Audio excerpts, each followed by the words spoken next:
Hello and welcome to another lecture on Unit 3. In this unit, we are doing reconstitution of partnership. तो reconstitution of partnership में आज हम लोग ले रहे हैं लेक्चर नंबर 5 और इस लेक्चर में हम लोग आज देखेंगे कि किस तरीके से हम लोग new profit sharing ratio calculate कर सकते हैं in case of admission of A partner. Reconstitution of partnership में अभी तक हम लोगों ने सीखा है calculation of value of goodwill. उसके बाद आज हम लोग स्टार्ट कर रहे हैं कि अगर किसी भी पार्टनरशिप फर्म में किसी नए पार्टनर को एडमिट किया जाता है तो नए पार्टनर के एडमिशन के बाद हमारा नया प्रॉफिट शेयरिंग रेशियो जो है वो कैसे कैलकुलेट होता है। सपोज एग्जांपल के तौर पे आप लोग देखो, यहाँ पे सिचुएशन 1 हम लोगों ने यहाँ पे लिया है कि सपोज यहाँ पे ये बताया जा रहा है कि ए और बी जो है वो ऑलरेडी पार्टनर्स है बिजनेस में। तो ए और बी के बीच में प्रॉफिट शेयरिंग रेशियो कितना है, 3:2 है। ए एंड बी जो है उनके बीच में प्रॉफिट शेयरिंग रेशियो क्या है, 3:2 है। अब सी को क्या किया जा रहा है, यहाँ पे सी को एडमिट किया जा रहा है बिजनेस में और सी को ये बताया जा रहा है कि आपको इस बिजनेस में शेयर कितना मिलेगा, 1/5 शेयर मिलेगा। 1/5 शेयर का मतलब ये है कि फ्यूचर में अगर 5 रुपए प्रॉफिट होता है तो 5 में से एक हिस्सा यानी कि 1 रुपए किससे मिलेगा, जस्ट फॉर एग्जांपल मैं बोल रहा हूँ, 1 रुपए किससे मिलेगा, सी को मिलेगा। तो इस टाइप का अगर इंफॉर्मेशन होता है, क्योंकि new profit sharing ratio in case of admission of A partner जो होता है वो उसका जो कैलकुलेशन है वो डिपेंड करता है इंफॉर्मेशन के ऊपर में। तो अभी ये जो सिचुएशन 1 है इसमें आप देखिए कि इंफॉर्मेशन कैसे दिया गया है। इंफॉर्मेशन सबसे पहले क्या बताया गया है, 3:2, यानी कि यहाँ पे ये बताया गया कि ए एंड बी का ओल्ड रेशियो कितना है, 3:2 है।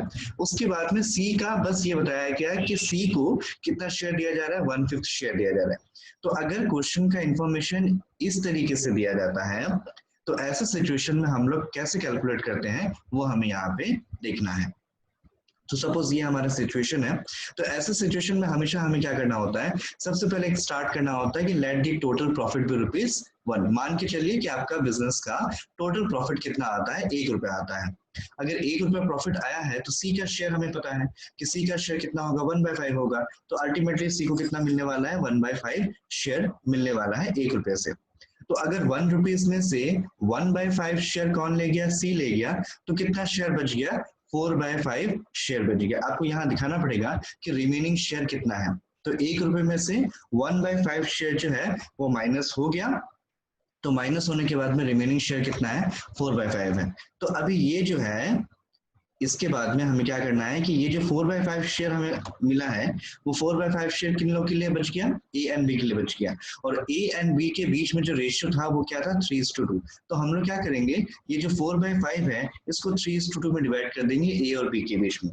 तो ए का शेयर क्या होगा, 4/5 में से ए को मिलेगा 3/5। 3/5 यहाँ से आएगा, ये वाला, ये जो है 3:2 का मतलब 3/5 आ जाएगा। और 4/5 ये शेयर का बी को कितना मिलेगा, 2/5। इस तरीके से जो नया शेयर हमें मिलेगा वो ए का होगा 12/25 और बी का होगा 8/25 और सी का जो शेयर है वो 1/5 है। लेकिन 1/5 से क्या करना पड़ेगा हमें, देखिए यहाँ पे ए का शेयर और बी का शेयर में जो डिनोमिनेटर है वो कितना है, 25 है। तो डिनोमिनेटर को क्या करना पड़ेगा, हमें इक्वल करना पड़ेगा। तो अगर डिनोमिनेटर हम लोग इक्वल करते हैं तो हमें क्या करना पड़ेगा, सी का शेयर जो है 1/5 है, तो ये जो 5 नीचे है उसको हमें 25 करना पड़ेगा और इसके लिए क्या करना पड़ेगा, हमें 5 से मल्टीप्लाई करना पड़ेगा। तो अगर 5 से मल्टीप्लाई करते हैं तो हमारा जो रिजल्ट आएगा वो आएगा 5/25।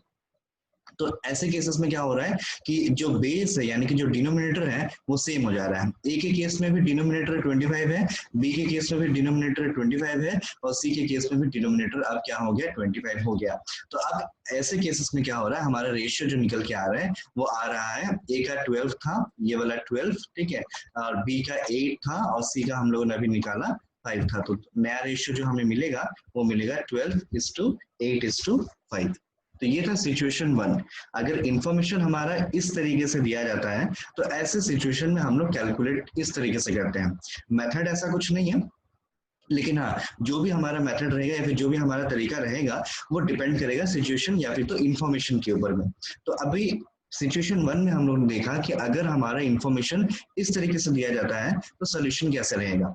अब क्या करना है, हमें सिचुएशन 2 देखना है और उससे हम लोग और देखेंगे कि इंफॉर्मेशन देने का तरीका और क्या क्या हो सकता है, किस तरीके से और क्वेश्चन हमें इंफॉर्मेशन दे सकता है। तो यहाँ पे देखिए ए एंड बी जो है वो दोनों पार्टनर्स हैं, दोनों का रेशियो कितना है, 7:3 है। सी को एडमिट किया गया है और सी को कितना शेयर दिया गया है, 3/7 शेयर दिया गया है। लेकिन इस बार क्वेश्चन यहाँ पे नहीं रुका है, इसके बाद क्वेश्चन क्या हो रहा है और कंटिन्यू हो रहा है और हमें और डिटेल इंफॉर्मेशन बता रहा है कि 3/7 शेयर जो सी को मिलेगा वो कहाँ से मिलेगा उसको। तो यहाँ पे ये बताया जा रहा है कि 3/7 शेयर के लिए सी को 2/7 शेयर जो है वो कहाँ से मिलेगा, ए से मिलेगा, और 1/7 शेयर जो है वो कहाँ से मिलेगा, बी से मिलेगा। तो यहाँ पे ये डिटेलिंग बताया जा रहा है कि सी के शेयर के लिए कौन कितना कंट्रीब्यूट कर रहा है। तो अभी ऐसे केसेस में क्या होगा कि हमें, जो हम लोगों ने पहला सिचुएशन में देखा था जहाँ पे हम लोगों ने स्टार्ट किया था let the total profit be ₹1 से स्टार्ट किया था, तो वैसा हम लोग को यहाँ पे नहीं करना है। यहाँ पे हम लोग को क्या करना है कि अगर ए का नया शेयर निकालना है तो ए का ओल्ड शेयर लेंगे हम लोग, और हम लोग उससे ये माइनस कर देंगे कि ए ने सी को कितना कंट्रीब्यूट किया है, कितना दिया है। ठीक है, तो ए का यहाँ पे नया ओल्ड शेयर जो था वो था 7:3 यानी कि 7/10। ये ए का ओल्ड शेयर था, 7:3 का मतलब हो गया 7/10। और ए ने सी को कितना कंट्रीब्यूट किया है, 2/7। तो 2/7 यहाँ पे हम लोग क्या कर देंगे, उसको माइनस कर देंगे। शेयर सरेंडर मतलब ए ने अपने शेयर में से कितना शेयर सी को सरेंडर कर दिया है। तो इसके बाद कैलकुलेशन करके यहाँ पे एलसीएम का मेथड अप्लाई हो रहा है। इसके बाद कैलकुलेट करके रेशियो जो आ रहा है वो 29/70 आ रहा है। उसी तरीके से बी का भी हम लोग निकालेंगे।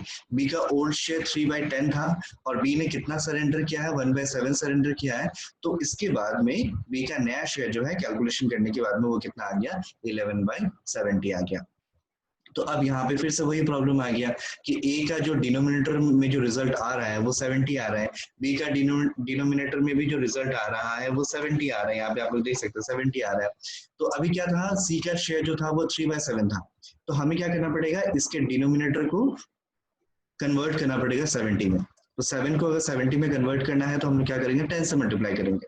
तो 10 से मल्टीप्लाई करने के बाद में रिजल्ट क्या आ गया, 30/70, क्योंकि दोनों को मल्टीप्लाई करना होता है, न्यूमरेटर और डिनोमिनेटर दोनों को मल्टीप्लाई करना होता है।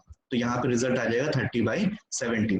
तो अभी जो रिजल्ट आ रहा है इसके बाद में वो आ जाएगा 29:11:30। तो ये है न्यू प्रॉफिट शेयरिंग रेशियो उन केसेस में जिन केसेस में इंफॉर्मेशन क्वेश्चन का कुछ इस तरीके से रहता है, जहाँ पे ये बताया रहता है कि ए कितना कंट्रीब्यूट कर रहा है और बी कितना कंट्रीब्यूट कर रहा है सी को। तो बस क्या करना था, यहाँ पे ए के शेयर से जितना वो सी को कंट्रीब्यूट कर रहा है वो माइनस कर देना था, और बी के शेयर से भी जितना बी सी को दे रहा है, कंट्रीब्यूट कर रहा है, उतना शेयर माइनस कर देना था। तो ए और बी का नया शेयर आ जाएगा और उसको बस हम लोग क्या करेंगे, लास्ट में जाकर के अरेंज कर देंगे। ठीक, तो ये था आपका सिचुएशन नंबर 2। उसके बाद आते हैं सिचुएशन नंबर 3। ये भी ऑलमोस्ट सेम है, यहाँ पे बस एक पार्ट यहाँ पे एक्सटेंड हो जाता है। यहाँ पे देखिए ए एंड बी का जो है शेयर कितना है, 7:3 सेम ही है। सी को एडमिट किया गया है और ए क्या बोल रहा है कि ए सैक्रिफाइसेस 2/7 ऑफ हिज शेयर, अपने शेयर में से 2/7 वो कंट्रीब्यूट कर रहा है। किससे कंट्रीब्यूट कर रहा है, सी को कंट्रीब्यूट कर रहा है। तो वही आ जाएगा, ए का ओल्ड शेयर था, यहाँ पे लेना पड़ेगा 7/10, यहाँ पे ए वाला जो है 7/10 ओल्ड शेयर है, और माइनस करना पड़ेगा 2/7 शेयर अपने शेयर में से, मतलब ए जो है वो अपने शेयर में से 2/7 किसको दे रहा है, सी को दे रहा है। तो अभी यहाँ पे लिखना पड़ेगा कि माइनस जो हम लोग कर रहे हैं यहाँ पे डायरेक्ट माइनस नहीं हो रहा है, यहाँ पे ऑफ वर्ड यूज किया हुआ है, ये आप लोग को याद रखना है। अगर ऑफ वर्ड यूज होता है तो आपको क्या करना है, पहले मल्टीप्लाई करना है फिर माइनस करना है। कैसे मल्टीप्लाई हो गया, यहाँ पे क्वेश्चन को आप लोग ठीक से पढ़ो। यहाँ पे देखो क्या बोला गया है, ए सैक्रिफाइसेस 2/7 ऑफ हिज शेयर। तो यहाँ पे ये बताया गया कि ए जो है वो अपने शेयर में से 2/7 शेयर किसको दे रहा है, सी को दे रहा है। तो यहाँ पे हम लोग जब माइनस करेंगे तो क्या करना पड़ेगा, 2/7 शेयर ऑफ हिज शेयर, यानी कि उसका शेयर कितना था, 7/10। 7/10 जो यहाँ पे हम लोग को दिख रहा है 7:3 जो है वो अपने शेयर में से क्या करेगा, 2/7 किसको देगा, सी को देगा। तो इसको मल्टीप्लाई करना पड़ेगा हमें। तो मल्टीप्लाई करके यहाँ पे जो रिजल्ट आएगा उसको बस क्या कर देना है, हमें माइनस कर देना है। तो मल्टीप्लाई करके यहाँ पे तो रिजल्ट आपको दिख ही रहा होगा, 7/7 जो है वो कैंसिल हो जाएगा तो यहाँ पे 2/10 आ जाएगा। तो 2/10 के बाद में माइनस करने के बाद में जो भी रिजल्ट आ रहा है वो 5/10 आ रहा है। और इसको हम लोग क्या कर रहे हैं, वही अरेंजमेंट करने के लिए क्या करें, जो नीचे का जो बेस है 10 जो आ रहा है नीचे का बेस, इसको हम लोग 70 में कन्वर्ट कर रहे हैं, तो 7 से मल्टीप्लाई कर देंगे। उसी तरीके से आपको क्या करना है, बी का भी न्यू शेयर इसी तरीके से आपको निकालना है। बी का ओल्ड शेयर था 3/10 और बी अपने में से कितना कंट्रीब्यूट कर रहा है, अपने शेयर का 1/7 कंट्रीब्यूट कर रहा है। तो बी का शेयर था 3/10 और इसमें से 1/7 शेयर अगर वो कंट्रीब्यूट कर रहा है तो उसको मल्टीप्लाई करना पड़ेगा 1/7 से। ठीक है, तो अब यहाँ से जो रिजल्ट आ रहा है कैलकुलेशन करने के बाद में रिजल्ट आ रहा है 18/70। अब सी का शेयर निकालना पड़ेगा।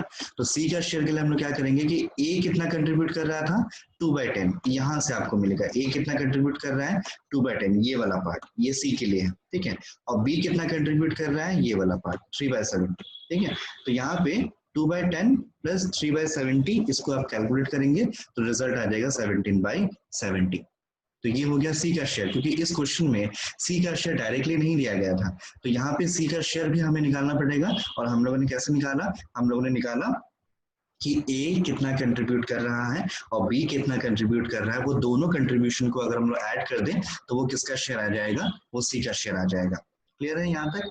तो ये जो था हमारा ये लास्ट बेसिक टाइप का सिचुएशन था जहां पे इंफॉर्मेशन इस तरीके से दिया जा सकता है, और अगर इंफॉर्मेशन ऐसा दिया है तो कैलकुलेशन हम लोग किस तरीके से करते हैं।